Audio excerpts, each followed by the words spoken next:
Sementara yang namanya ajal tidak bisa meleset 1 detik, tidak boleh kurang dari 1 detik, tidak boleh lebih dari 1 detik.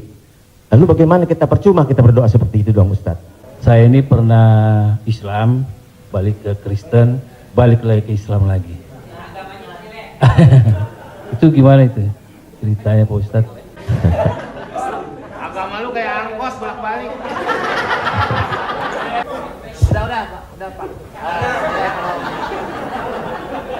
Apaan? Mesti pakai. Kok. Saya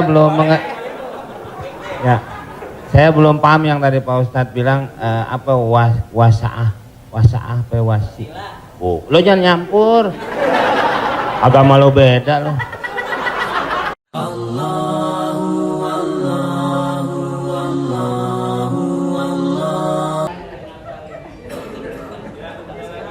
Ada yang nanya lagi ya? Di luar utang piutang. Saya mau tanya ini Pak Ustadz, kan kalau ada teman yang ulang tahun, kita suka bilang selamat ulang tahun, kita doakan semoga panjang umur. Sementara yang namanya ajal tidak bisa meleset 1 detik, tidak boleh kurang dari 1 detik, tidak boleh lebih dari 1 detik. Lalu bagaimana kita percuma kita berdoa seperti itu dong Ustadz? Iya kan? Ya itu, enggak ya? Terima kasih Ustadz. Man ahabba ayyubsatalahu fi rizqihi, siapa yang mau dilapangkan rezekinya, wa yunsa'alahu fi atharihi, mau dipanjangkan umurnya, falyasil rahimahu, hendaklah dia menyambung tali silaturahim. Katanya dengan silaturahim umur bertambah. Padahal dalam ayat Quran, idza jaa ajaluhum, kalau ajal sudah sampai, la yastakhiruna sa'atan, tak bisa ditunda walau sesaat, wa la yastaqdimun, tidak bisa dimajukan walau saat. Apakah kontradiktif antara ayat dengan hadis dengan doa dari Mas Dery bahwa umur bisa bertambah? Tidak kontradiktif.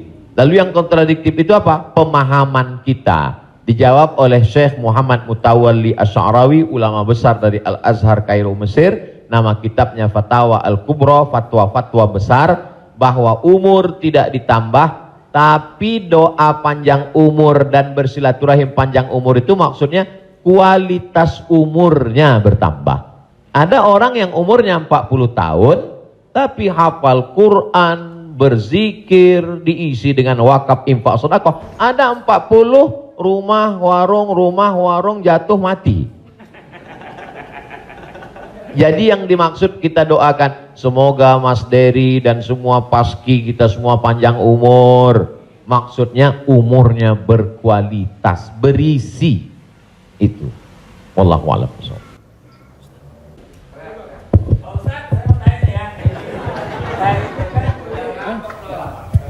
Pak Ustadz, assalamualaikum.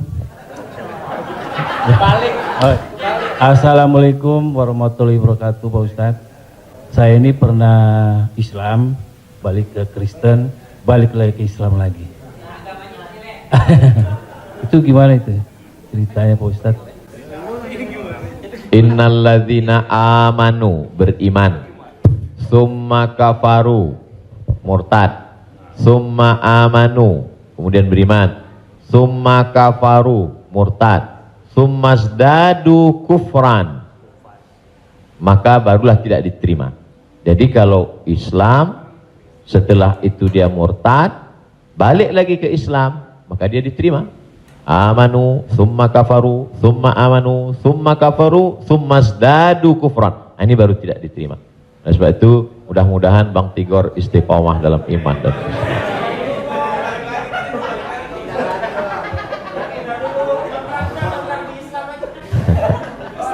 Agama lu kayak angkos bolak-balik.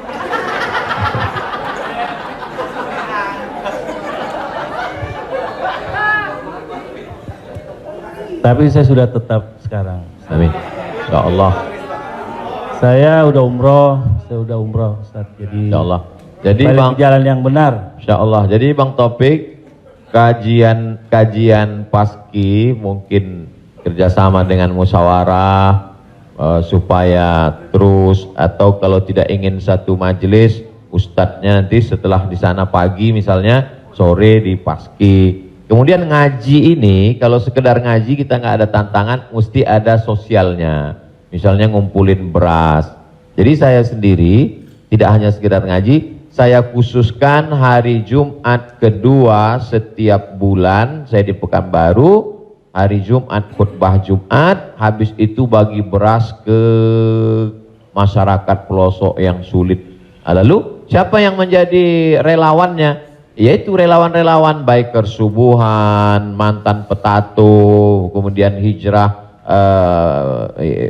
pemuda hijrah. Karena kalau cuma ngaji, orang tidak ada tantangannya. Jadi saya ingin ke depan paski ngaji, kemudian ada gerakan dakwah, kemudian ada gerakan sosial, buat rumah tahfiz, lalu kemudian tidak hanya uang dari komunitas saja, buat yayasan, kami membuka rumah tahfiz gratis untuk yatim dan segala macam, kirim ke nomor rekening berikut ini, pasang pancingnya, Allah Ta'ala memberikan. Belajar kita dari yang dilakukan oleh almarhumah, 250 yatim 40 tahun, 43 tahun bisa tidak putus. Inspirasi.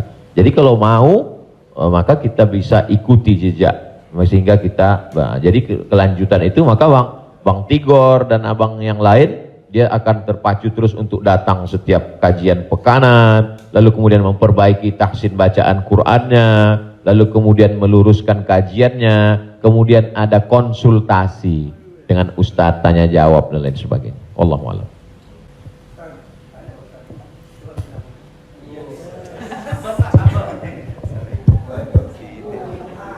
Terima kasih Pak Ustadz. Saya mau tanya tentang peminjaman uang. Saya misalnya meminjamkan uang kepada seseorang, tapi dia nggak mau ganti. Nah terus kita nggak mau nagih karena takut menjadi sebuah permusuhan. Kan ada peribahasa memberikan pinjaman hutang itu sama juga menanamkan musuh. Nah bagaimana hukumnya? Apakah ini harus ditagih sama kita ataukah dibiarkan? Terima kasih Pak Ustadz. Assalamualaikum warahmatullahi wabarakatuh. Waalaikumsalam. Ayat yang paling panjang dalam Al-Quran, satu halaman penuh, Al-Baqarah 282. Bukan tentang haji, bukan tentang puasa, tapi tentang perjanjian hutang piutang. Ya ayyuhalladzina amanu, hai orang beriman, idza tadayantum bidainin, kalau kamu menjalin transaksi hutang piutang ila ajalim musamma, sampai batas waktu limit tertentu, faktubuh, tulislah. Wal yaktub bainakum katibun bil adli, hendaklah ada seorang penulis yang menulis dengan adil. Wastashhidu syahidaini min rijalikum, ada dua orang saksi. Antadil, kalau tidak ada dua orang laki-laki, wa maraat, satu orang perempuan, wa maraatani, dua orang perempuan, antadilla ihdahuma fatudzakkira ihdahumal ukhra. Sedetil itu dalam Al-Qur'an.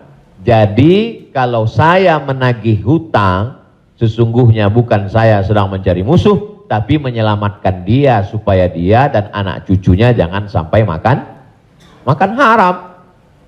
Kalau dia tidak sanggup, ayat yang kedua, fanaziratun ila maisarah, kasih sampai batas waktu dia lapang. Kamu bisa bayar kapan?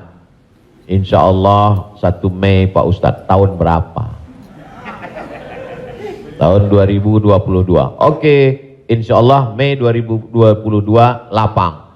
Tidak juga dia sanggup membayar, lebih banyak minyak kita nagih daripada uang yang mau ditagih. Masuk ayat ketiga, wa antasaddaqu khairul lakum, kamu sedekahkan lebih baik. Aku sudah capek, asam uratku naik, asam lambungku kumat, kau ambil aja lah ini. Wa antasaddaqu khairul lakum, kau sedekahkan lebih baik. Yang menghafal ayat ini yang memberi pinjaman, bukan yang minjam. Sekarang yang menghafal ayat ini yang minjam. Ketika kita tagih, kapan kau bayar? Dibilangnya, wa anta saddaqu khairul lakum, kalau kau sedekahkan lebih baik. Allahu akbar. Assalamualaikum Pak Ustadz. Pak kalau tadi Pak Ustadz saya belum. Udah Pak.